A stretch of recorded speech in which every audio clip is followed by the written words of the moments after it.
This is the video for January the 2nd, 2017, and it's entitled Apology and Thank You. For me, 2016 was the most challenging year of my life. Having my home stolen, as I have said so many times, was devastating for me. I was praying to die. Rediscovering the Seekers' music kept me going, but I was not happy. I can't say I feel happiness now either, but at least I have hope that we may finally be getting the divine help we need to get away from the enslavement we have experienced as humans. I truly apologize for disappointing so many of my friends, and at the same time, I am so thankful for all of you who hung in there with me. I'm grateful that you did not give up on me, even if I did not always respond in a good manner. I truly hope we can rise up together and, with the help we need, turn the world around. Yes, it's a huge challenge, but if we follow the inner guidance that has always been there, we can accomplish miracles together. I wrote that blurb this morning fairly early, and I'm recording it actually. It's 3 o'clock in the afternoon now, and this will go up as soon as the processing is finished at around 4 o'clock. Takes approximately an hour to process the video with the steps that I take in the current system. In any case,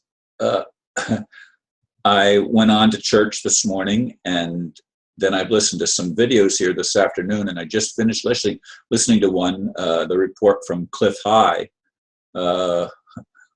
which I just finished listening within the last half hour, and it's sort of disturbing for me because it talks about the tremendous increase in the value of silver that's going to be happening starting this month in January 2017, because certain technologies are going to require silver as one of the components or elements in making this technology function.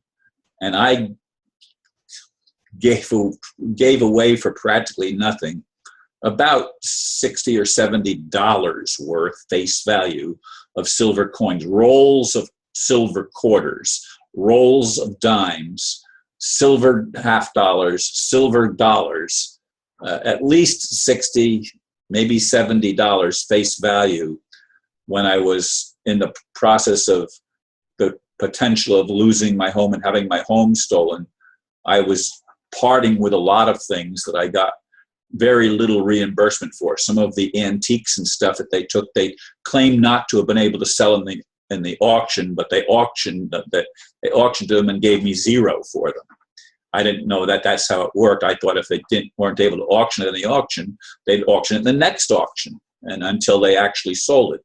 But I guess that's not the way the system works, and it's geared so that the people that quote, help others when they're in desperate situations, as I was, take advantage of our ignorance. And of course, I was very ignorant of the situation. But I've had a lot of time as this previous year now came to an end, and now as the new year is beginning, I've had a lot of time to spend reflecting, meditating, very, very introspective on many things in my life. And I've tried my best, and I'm still trying my best, to turn my focus around to something more positive. It's not been easy for me, although I did get an envelope that I might be able to get subsidized housing more quickly than what they had originally indicated. They said it would take up to 18 months, a year and 6 months. And apparently from the letter that I just got, there might be something ready now, which is a little less than a year since I've been on this or applied for this program of needing help. But I made decisions earlier in my life to not chase money. Even on my videos, I have not monetized my videos for probably 2 or 3 years. There's been no monetization.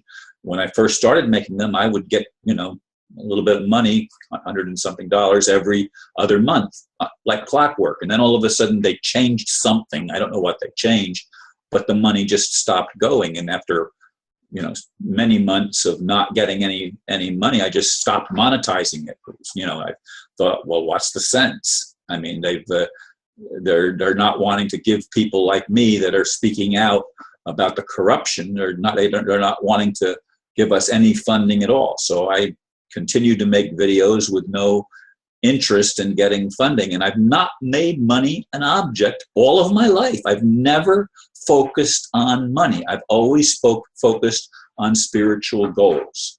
And then my spiritual communities have basically moved away because I've tried to build bridges to undesirables like Muslims, for example. I've mentioned that in previous videos. And I've tried to build bridges to the various religions, and I've not embraced the idea of one religion being the only right one. There is no such thing. Religion is going to go downhill, and in fact, in the Cliff High report that I just listened to a little bit ago, said that religion is going to greatly decrease in the next year and in the next years, because people are going to be finally understanding the truth that religion has been put in place not to liberate us, but to actually enslave us. And I do believe that that's the truth.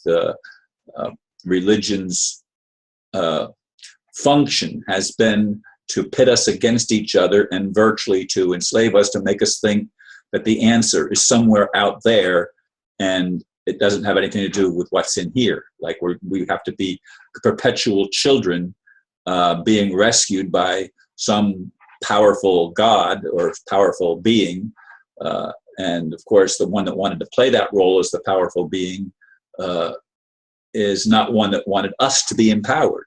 It served the purpose of that demonic being to keep us in a state of helplessness and dependency, which is perpetual childhood, never growing up to be adult human beings, even if, regardless of whether we live, 40, 50, 60, 70, 80, 90, 100 years or more. It didn't make any difference if we were perpetual children and didn't see ourselves in control of our own destiny and able to basically have true freedom. Freedom, what we have called freedom and seen as freedom, is simply a longer leash. We've been given a little bit more, a larger playpen to play in, but it's not real freedom that removed the limitations. And I've also been listening to, oh my goodness, wow. I don't know, I must have double clicked when I put the stopwatch on to record the time. I must have, but it was 3:00. So, okay. Anyway, it stopped working. It's at 9:59, so it ran for 1 second and then stopped. And I just now looked at it for the first time since I started the timer on the computer next to the one that I'm recording on. In any case, and I don't even know where I was now, totally lost my train of thought when I noticed that. But we have to get back to recognizing, oh yes, I was going to talk about one of my minister friends that I met a long time ago before I left New Jersey. 1983 is when I moved from there, and I met him with my friend Dr. Bruce Morgan, and he has a church in South Jersey, and I went with Bruce Morgan to that church, or I don't know if I went with him, but I went to hear Bruce Morgan speak at that church a long time ago. And this minister has some really, really insightful messages that I've listened to from time to time over the many years since then. But I just listened to one earlier this morning, actually, before I went to church, that was very, very, very powerful and uplifting, and I'll probably make a video on that topic. in the near future about the right being in the right side of our brain and the left side of our brain. Very, very interesting. And I'm going to probably rewatch that video and maybe make a video of my own, consolidating it into a smaller package than what it came in originally. In any case, we are in a time of transition, and I'm looking at 2017 as being a year of significant change. And again, I want to apologize for those, if anybody that I've offended, and I want to thank those of you that have stayed with me and hung in there through all the challenges and stuff that I've faced this year. And you've not abandoned me, and I appreciate that a lot. Thank you very much, and namaste.